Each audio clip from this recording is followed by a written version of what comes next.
Psychology says people who survive alone are often misunderstood. Not weak, not broken, and definitely not antisocial. The truth is, living life without relying on anyone else can feel both isolating and empowering. Many people never understand it because society values connection above all else. If you've spent years getting through life on your own, it's not because something is wrong with you. There are real psychological reasons behind it, reasons that go deeper than most people realize, and these reasons shape the way you think, feel, and approach life in ways others might never notice. Early life challenges forge self-reliance. For many, surviving alone begins long before adulthood. Childhood experiences like growing up in an unstable household, losing a loved one, or facing neglect teach a hard truth. Sometimes, no one else will be there for you. This doesn't just create independence, it forces the mind to adapt.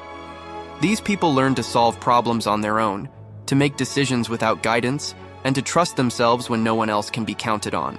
Over time, this self-reliance becomes a habit, a mindset, and a source of quiet confidence. Think about it if you've ever had to navigate a difficult situation without support. You know the unique clarity that comes from relying solely on yourself. The world doesn't pause for anyone, and those who survive alone learn to keep moving forward no matter what obstacles appear. Emotional resilience is built in silence, as when you survive alone, there's no one to calm you down when life hits hard, so you learn to do it yourself. People who spent years dealing with stress, fear, or disappointment on their own often develop strong emotional control. They learn how to sit with uncomfortable feelings, how to push through anxiety without reassurance, how to keep functioning even when they feel overwhelmed inside. This is why they may appear calm or emotionally distant. It's not because they don't feel deeply, it's because they've learned how to carry emotions quietly. They've learned that breaking down doesn't stop life, so they adapt by becoming emotionally resilient. 3. Trust becomes selective, not automatic. One of the biggest reasons people survive alone is because trust didn't feel safe in the past. When someone has been abandoned, disappointed, or emotionally let down multiple times, their mind learns a painful lesson. Not everyone deserves access to you, so instead of opening up easily, they become careful. They listen more than they speak. They observe before they attach. They don't rush into connections because they know how much damage the wrong person can cause. This doesn't mean they don't want closeness, it means they value emotional safety. And when they finally do trust someone, it's deep, intentional, and real, not casual or surface level. Problem solving becomes a survival skill. Living life alone forces you to figure things out fast, whether it's handling finances, dealing with emergencies, or managing emotional breakdowns. In private, people who survive alone become highly resourceful. They don't panic easily because they've already faced situations where no one else stepped in. Every problem becomes something to solve, not something to escape. Over time, this builds confidence. Not loud confidence, but quiet certainty. The kind that says, I've handled worse before, I'll handle this too. This mindset follows them everywhere. Work, relationships, personal growth.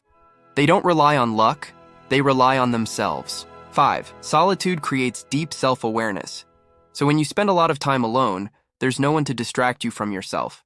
And that can be uncomfortable, but it's also powerful. People who survive alone tend to understand themselves deeply.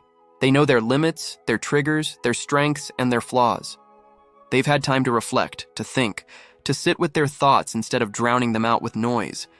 This self-awareness often leads to clarity. They become intentional about who they allow into their life. They choose peace over chaos, depth over attention, meaning over approval. Solitude teaches them that being alone doesn't always mean being lonely. Sometimes it means being free. The psychology of people who survive alone is complex. They're not broken, shy, or incapable of connection. They're resilient, self-aware, and resourceful, shaped by life's challenges into individuals capable of facing uncertainty with courage and clarity. So if you know someone who thrives on their own, or if you're learning to navigate life without leaning on others, understand this. Surviving alone isn't a weakness. It's proof of strength, endurance, and the remarkable ability to trust yourself when the world feels uncertain. Because in the end, learning to survive alone teaches the most important lesson of all, that sometimes the strongest person in your life is the one staring back at you in the mirror.